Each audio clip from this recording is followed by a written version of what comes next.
Assalamualaikum warahmatullahi wabarakatuh. Perkenalkan, nama saya Darmayanti dengan NIM 24 Kelas C, program studi Sistem Informasi.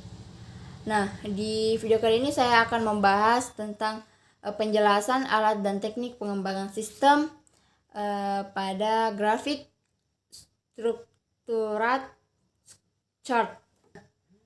Struktur chart juga dikenal sebagai struktur chart itu adalah alat visual yang digunakan dalam rekayasa perangkat lunak untuk menggambarkan struktur modular dari suatu program atau sistem. Berbeda dengan DFD yang berfokus pada aliran data. Strukturat chart berfokus pada hierarki model dan hubungan antar modul dalam sistem. Ia menunjukkan bagaimana modul-modul tersebut saling memanggil dan bagaimana data ditransfer antar modul. Struktural chart menggunakan simbol-simbol untuk mempresentasikan modul dan hubungan antar modul. Nah, modul digambarkan dengan presentasi panjang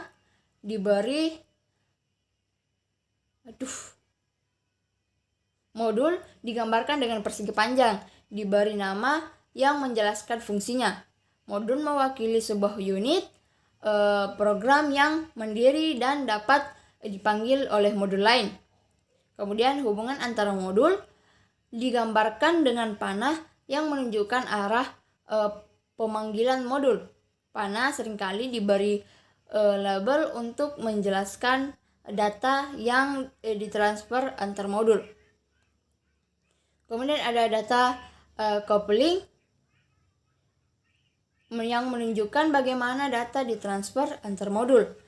Bisa berupa data yang dikirim sebagai primer atau data yang di return sebagai hasil.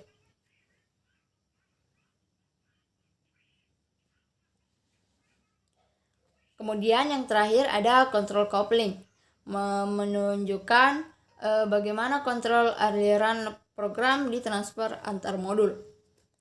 Nah, keunggulan strukturat chart ada 3, yaitu modularitas, mengandung desain program yang modular, memudahkan pengembangan, pemeliharaan, dan pengujian. Kemudian yang kedua, reusability, modul-modul dapat digunakan kembali di berbagai bagian program atau sistem. Kemudian yang terakhir, pemahaman yang mudah, di mana representasi grafis yang jelas memudahkan pemahaman struktur sistem. Nah, adapun keterbatasan dari struktur chart ini yaitu tidak menunjukkan aliran data secara detail, fokus pada struktur program, bukan pada detail aliran data. Informasi aliran data mungkin perlu dijelaskan secara terpisah. Kemudian bisa kompleks untuk sistem besar. Sistem yang besar dan kompleks dapat menghasilkan struktural chart yang rumit dan sulit dipahami.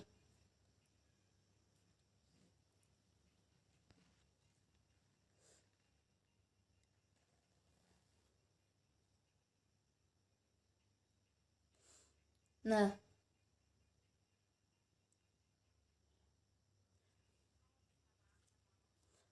ini adalah struktur chart yang menggambarkan hierarki proses dalam sistem pemrosesan penjualan. Ini menunjukkan bagaimana proses utama dipecah menjadi subproses yang lebih kecil dan bagaimana subproses ini berinteraksi satu sama lain. Berikut penjelasannya.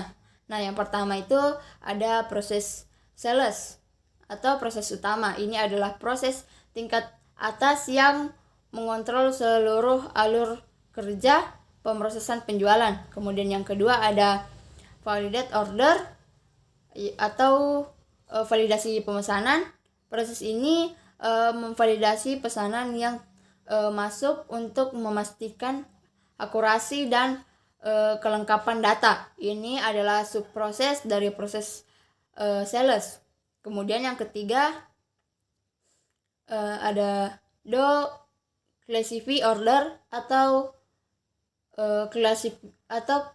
klasifikasi pesanan, yang mana setelah pesanan divalidasi, proses ini mengklasifikasikan pesanan menjadi dua jenis, yaitu pesanan reguler dan pesanan massal. Ini juga merupakan subproses dari proses sales. Nah, kemudian yang keempat ada put invoice atau pembuatan faktur.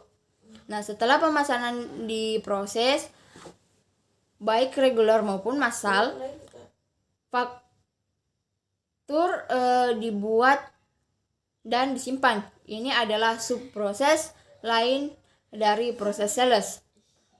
Kemudian yang kelima itu proses reguler.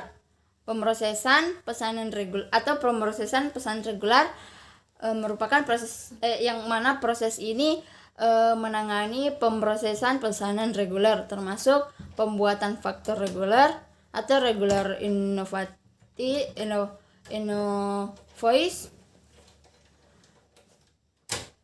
ini dipanggil oleh do